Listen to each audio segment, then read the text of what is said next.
Hi, are we live? Oh yeah, we are live. We are live, and today I'm gonna. Today I've got a comic book haul. Uh, Lately, I've been posting some interviews, and I recorded also a couple of panels from a comic convention in Portugal. So I hope you've been enjoying that.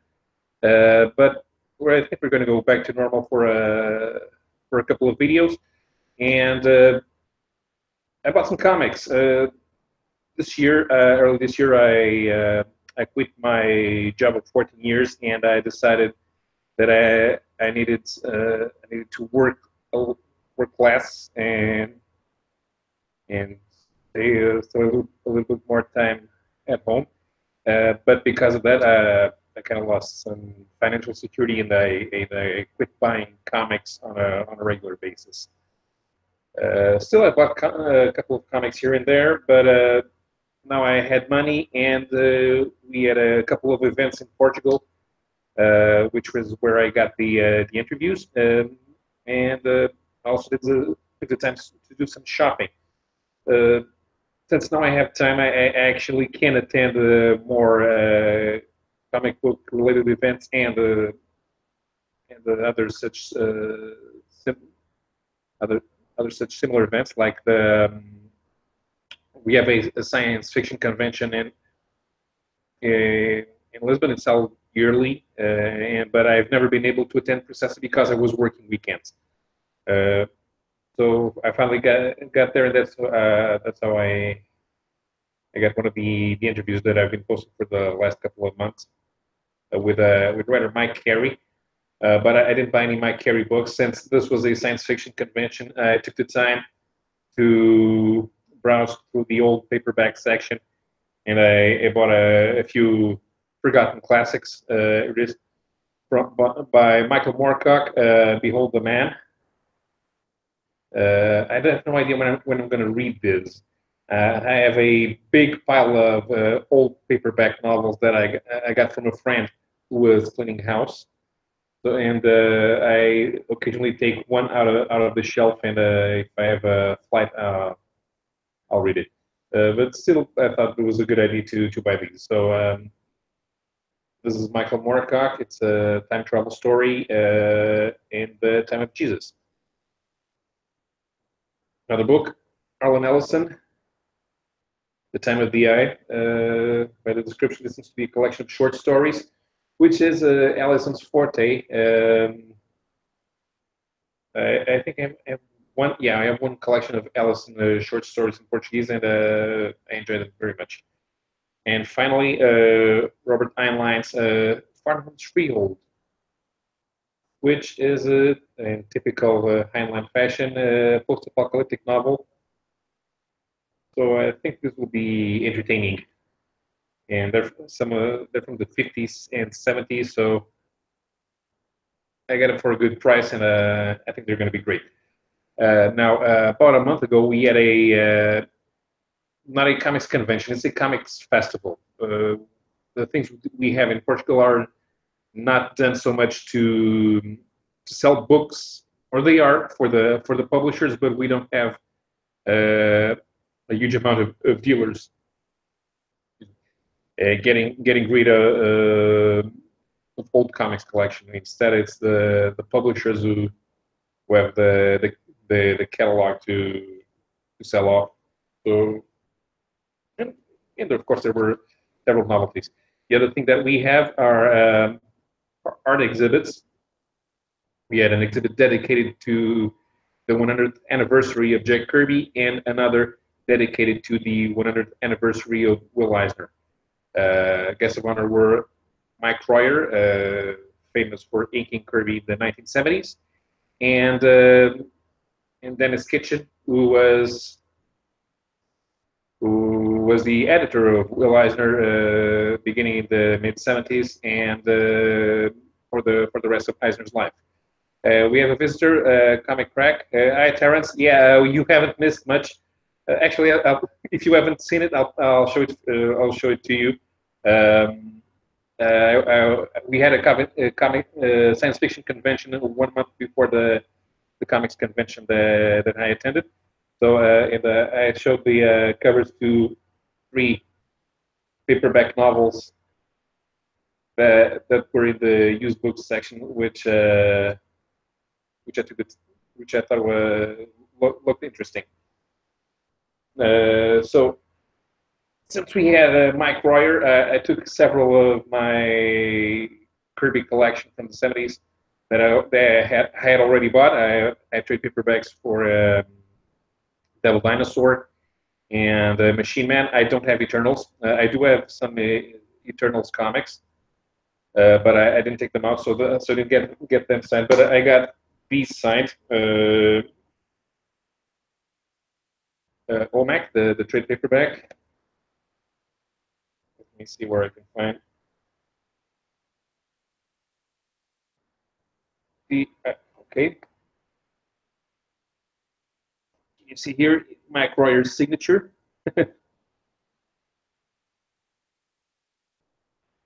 Royer's signature kind of looks like Walt Disney's because after the 1980s he began working for Disney, mostly in the product department. He did a product design and lettering. I also bought the Demon. All of the Jack Kirby stories are here. Uh, this was probably not the thing that Kirby wanted to do. Is not as inspired here as he was on the Fourth World. He had to be convinced to do something with horror, but which was what was selling in the 1970s. There was a big horror explosion, both at Marvel and DC. But the stories are entertaining, and you have some great Kirby art. This is from issue number 1, and once again we have the. Where is it now? Here it is. Mike Royer's signature. I need to get a better camera. Since it was my local comic shop that brought Roy over, I also bought a couple of. He has a publishing business on the side, so I bought a couple of these new releases. Invisible Echoes, big book, by writer Tony Sandoval, a Mexican writer and artist who lives in France, and Italian artist Graziella Padula.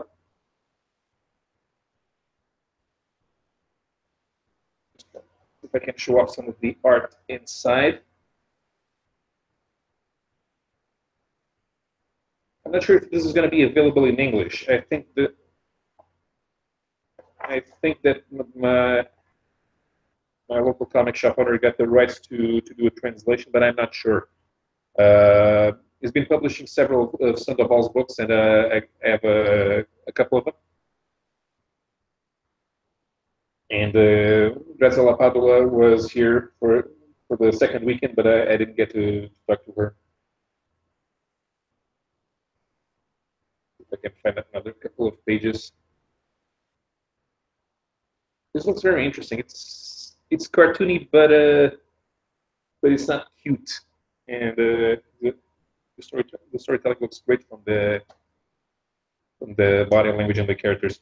The other book I bought by Portuguese authors, Fernando Dordeu and Osvaldo Medina, the Elixir of Eternal Youth. It's inspired on the works of Portuguese pop and folk singer Sérgio Godinho, who was famous in the 1970s and 80s also as a political commentator, and he briefly worked on television.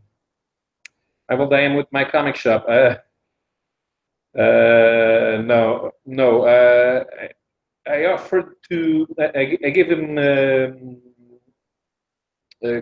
Nick Caputo's contact, and I think he talked to them, but he got into my LCS owner got in touch with the Kirby Museum, so they're the ones who who came for the second weekend. There's a thing I need to show about this book, because this artist Osvaldo Medina he's amazing. I think I've shown a couple of his books here. He changed style again, but the storytelling is fantastic, and he needs to start working for the international market, because he deserves it.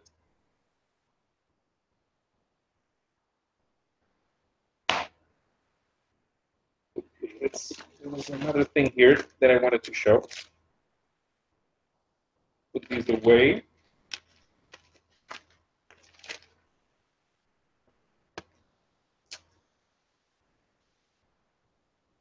No, I don't usually buy Disney comics anymore, but I just had to get these. The local Disney publisher rearranged the titles lineup, and I bought issues number 2. So Mickey, and as you can see, this issue has a Corto Maltese parody, and I've been told that this was the best-selling comic in Italy this year. The thing about Disney in Europe is that they're published as thick anthologies, and most of the stories are made either in Italy, France, or Denmark. The Brazilians also have their own studio, but we don't have many American-made Disney stories anymore. So let's see what I can show from here.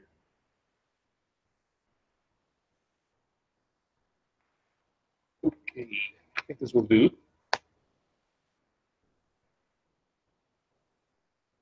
The quality in the writing and art in Disney stories improved dramatically in the last 2 decades, and the Italians are doing some interesting concepts that the American writers of the past never thought of. There's also has another couple of stories. Hardhead Mo, and the Red Bat. This is a Brazilian story. The Red Bat is Fedri Duck's superhero alter ego. The other story that I bought, the other comic that I bought, Uncle Scrooge. The cover has nothing to do with what's on the inside. I bought these because there is a story featuring Fantomias. Now, in Italian Disney comics, Donald Duck also has a superhero identity called Paperinik, which is a parody of the anti-hero Diabolik. And I've been told that his English name is Duck Avenger, but it's probably not. I think it's not widely known in the United States. And Paperinik uses the equipment that he found that was created by Fantomias, who was a gentleman thief who operated in Duckburg in the beginning of the 20th century. And of course, Fantomias is a parody of Fantomas, just as Diabolik was inspired by Fantomas, so was Duck Avenger inspired by Fantomias. The art is pretty good. They even have a sort of gray tones over the colors, make it seem like it's an old story.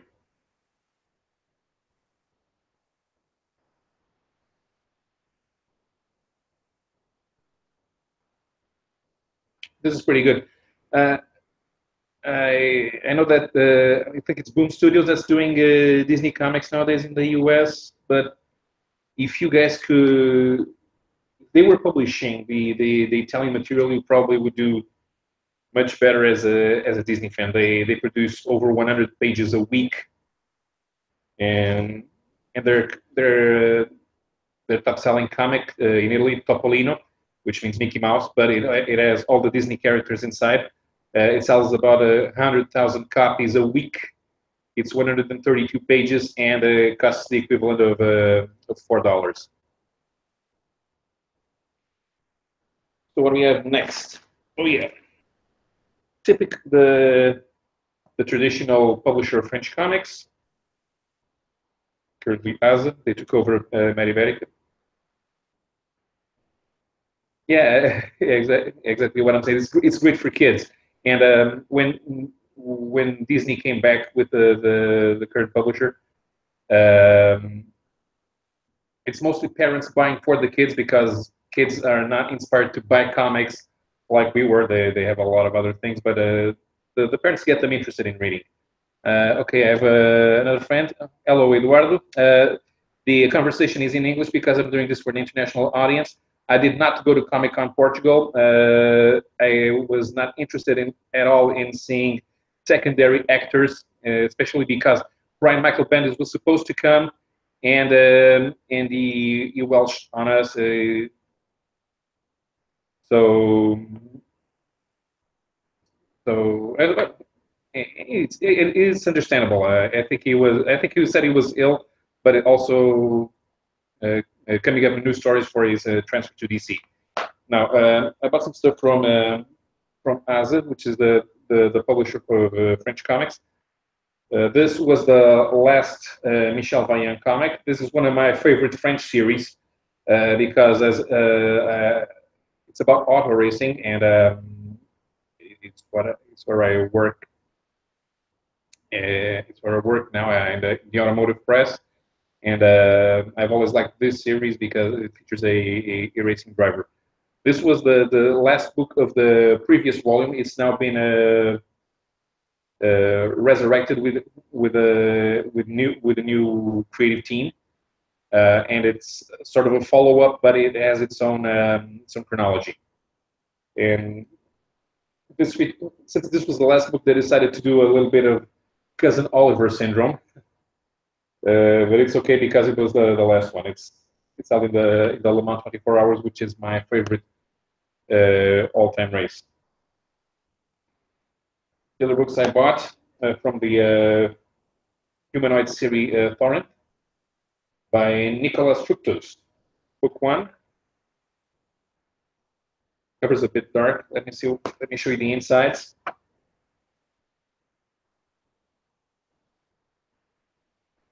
This is normal for humanoids. This is a Mobius-inspired science fiction. The thing about French comics is that they're not very good on splash pages. It's all about the storytelling. Hopefully this comes out okay. Then book two. I think there are more volumes in the French series, but the Portuguese publisher has a hard time with the continuing series. The first volume usually sells well enough to assure the publication of a second volume, but the second volume does not do as well, so sometimes there is no third volume. Let's see what I can show here.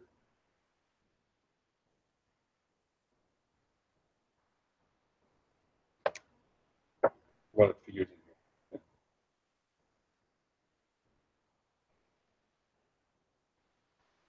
This part over here.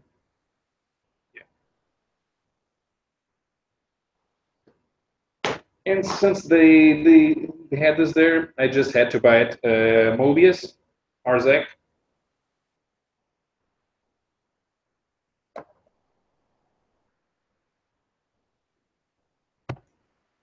Hardly any speech, hardly any speech in it. Speech in it.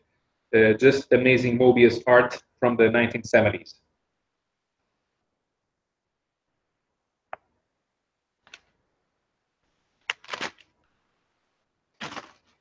From these ones, what do we got here? Okay. Also bought this, Lee and Kirby, The Wonder Years from Tomorrow's Publishing.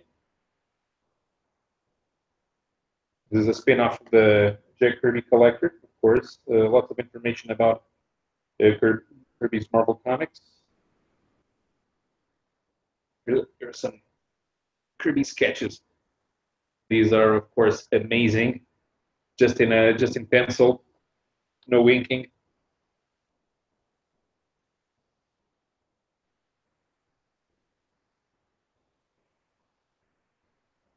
Let me know who's your favorite Jack Kirby inker. I like Joe Sinnott, but I think Mike Troyer was the most faithful one. And I do not like Vince Coletta on Kirby, and I have a soft spot for Chick Stone. He's Black Panther's original design with an open mask. It was Sinnott who covered up his, his mask, the part showing his face. Hi, Terrence. Yeah, yeah. It's Arzak is one of Mobius's most famous ones. Actually, since you didn't see it, just for you.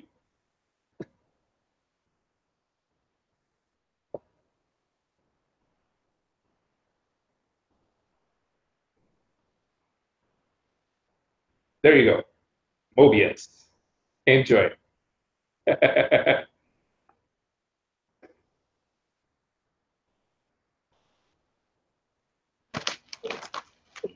Yeah, go call Vinny up. What's he doing? Is he working right now? I set this for 1 a.m. over here because it's 8 p.m. On Eastern time and 4 p.m. On Pacific time.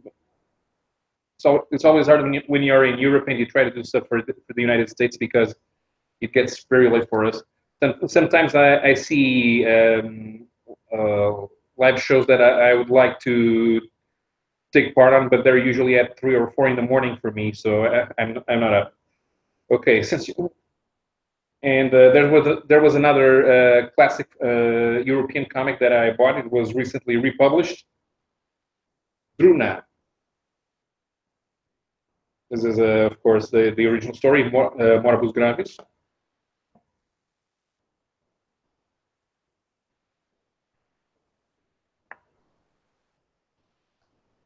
Here you go.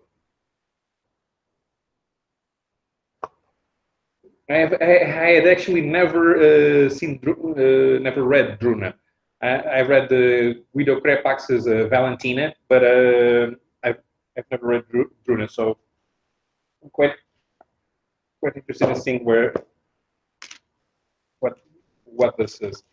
And since science science fiction erotic is on, as soon as the new Barbarella is is finished, I'm probably going to buy the trade paperback. What else we got here? Oh yeah. So we have two Marvel publishers in Portugal.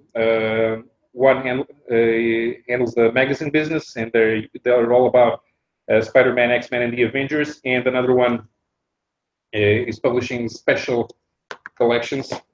They're still in the shrink wrap. I didn't take it off. So Uncanny X-Force hardcover. This collects the first and second volumes of the American series. I haven't opened these yet. They're still in the shrink wrap. And I also bought volume 2 of Miracle Man, now with the Neil Gaiman story.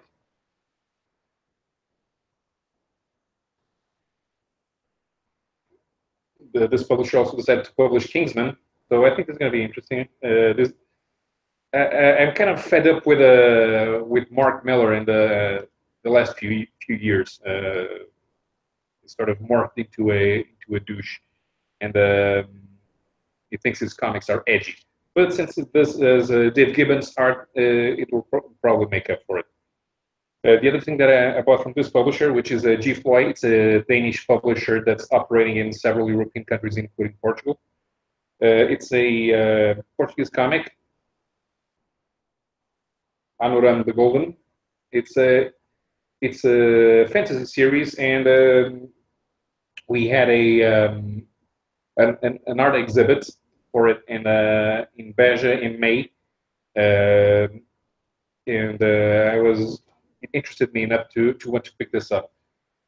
A lot of our a lot of our Portuguese artists are trying to break into the American market because, of course, you can't live off of comics in Portugal.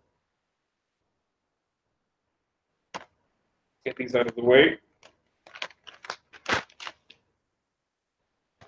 And more comics.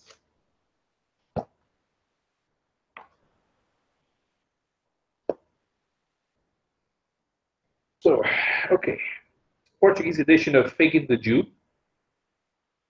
I thought it was a good opportunity to increase my Will Eisner library. This is not a new edition. This has been published a few years ago. And I find it odd that this publisher, which is usually not a comic, they usually don't publish comics. They're a book publisher. They decided on Faking the Jew, which is not one of Eisner's most famous graphic novels, but it's pretty interesting. I thought they probably thought they could sell it off, being inspired uh,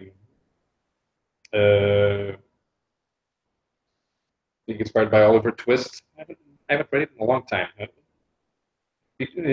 Of Charles Dickens's novels, I actually prefer David Copperfield to Oliver Twist.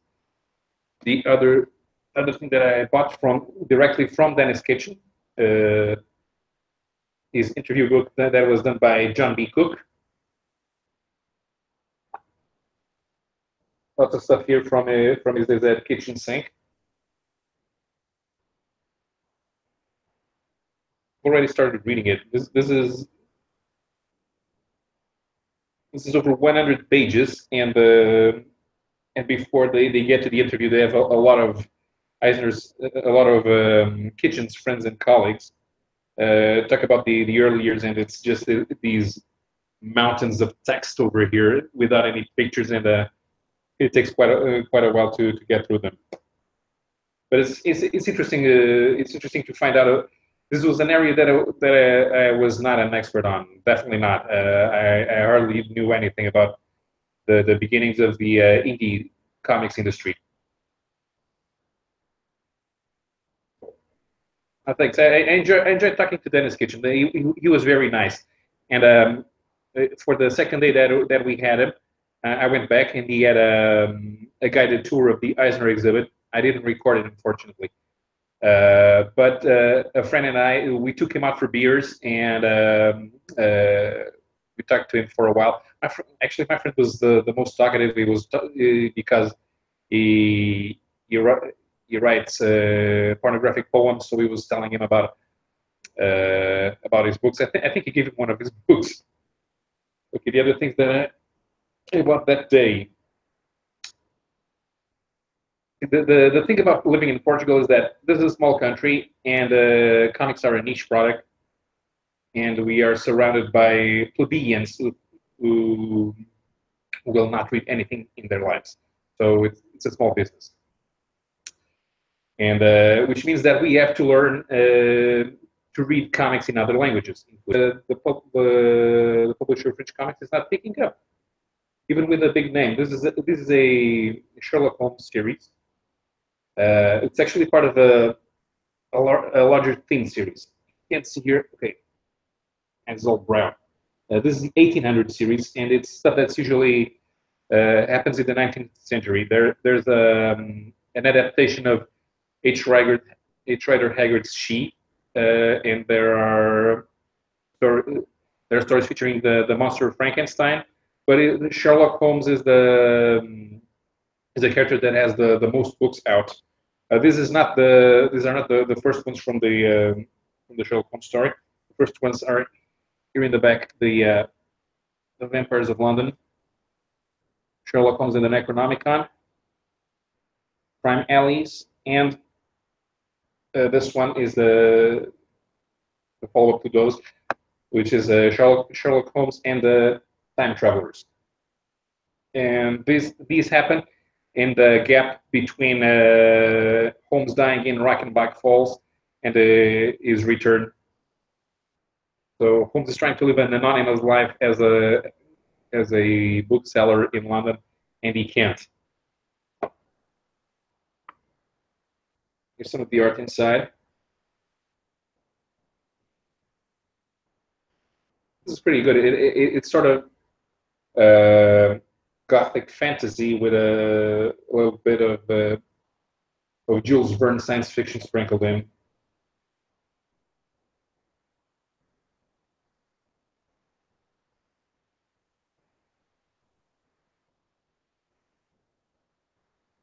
And I think I'm gonna. This is gonna be one of my new favorite artists. So this is written by Sylvain Cordurier with art by Lassi, who is a Croatian artist.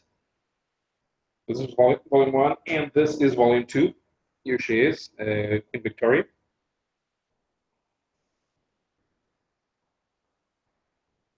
He's the bad guy, apparently.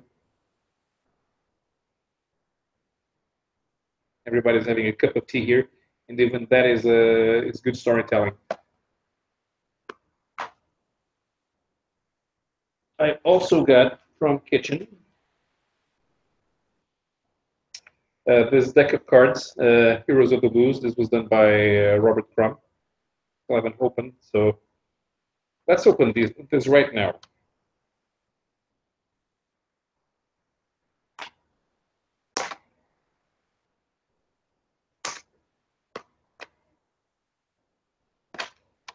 Bit hard here.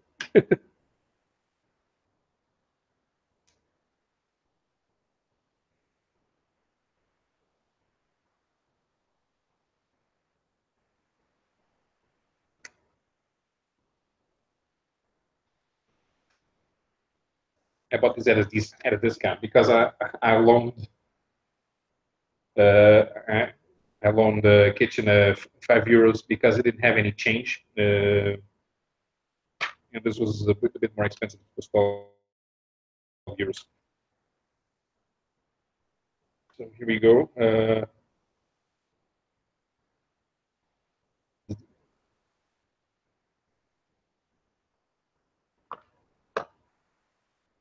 More and Tag like Owl. I don't know any of these artists. I'm not a big fan of blues, although I probably know a couple of names. I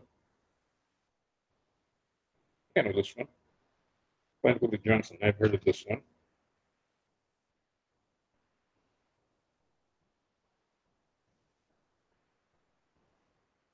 Personal Jenkins.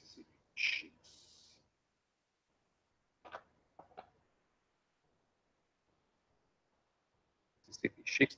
These are pretty good. Okay. I'm glad I bought these.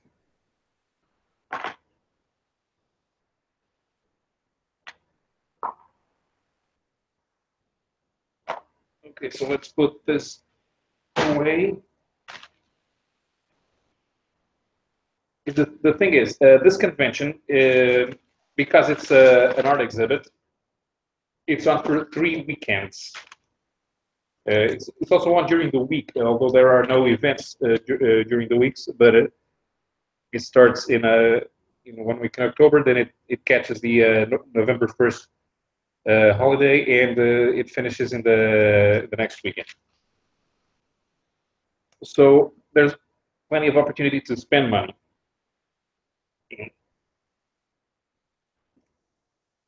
So I also bought a couple of things that caught my eye, and La Mort de les Yeux by Darko Macan and Daniel Zazelli, which, although it doesn't say anything on the cover, is the Corinthian mini series from Vertigo. Black and white art.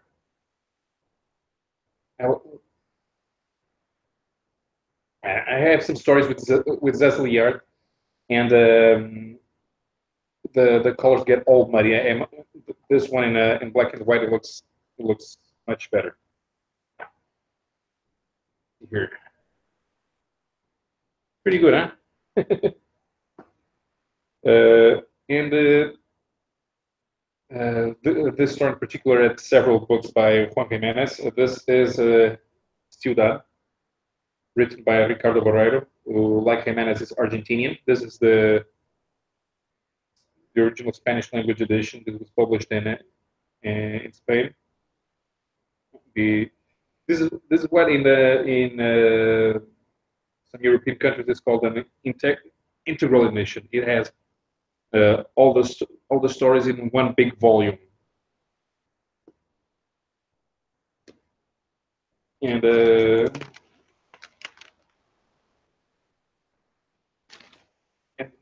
looks like this is stuff that was also published in the CIMOC magazine in Spain in the 1980s, as well, in parallel with the Argentinian publishing. Also black, so yeah, also mostly black and white.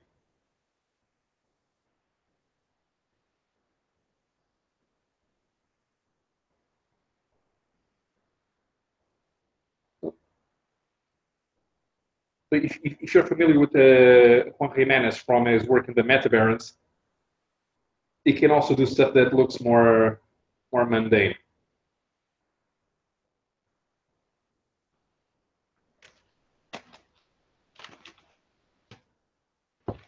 Finally, last bag, finally. But more Juan Jimenez goodness, but in French. So what do we got here? L'Étoile Noire, also written by Barreiro.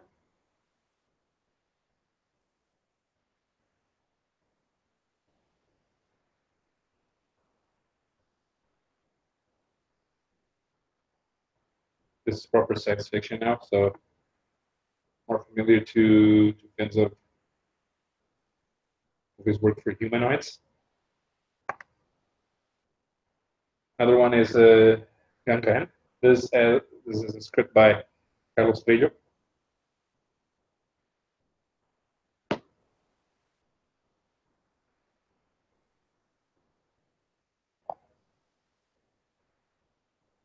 Here you go, more science fiction. And finally, Mutant. This is Jimenez writing and drawing. Looks a bit like Warhammer 40K.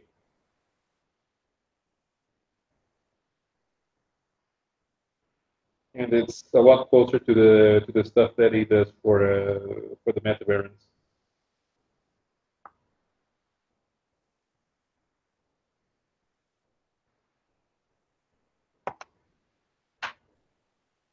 Okay, so that was a lot of bags. That was it.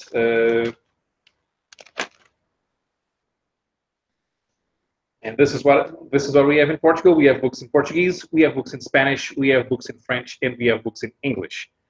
I just didn't show you any books in Italian, although I do have some. I might show them one of these days, including Diabolik and my favorite Italian series, which is Nathan Never, which never catches on outside Italy.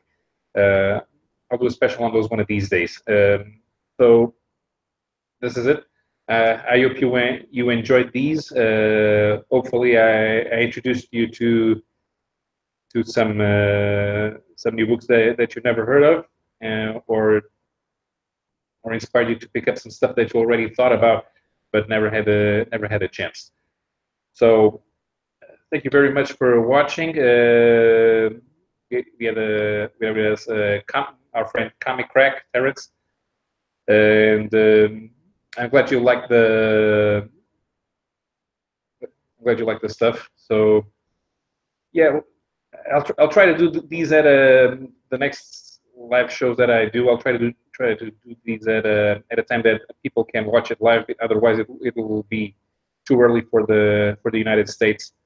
Although it's getting a little bit late. It's 20 to 2 a.m. and I need to get some work done before 9 a.m. tomorrow. So thank you very much once again for watching. I'll probably do another video before the end of the year, since everybody's doing their wish list for 2018, and there are a few things that I would love to get, that are old stuff that I would like to either get in a regular format, or in a trade paperback if I can get it. So that's it. Bye bye.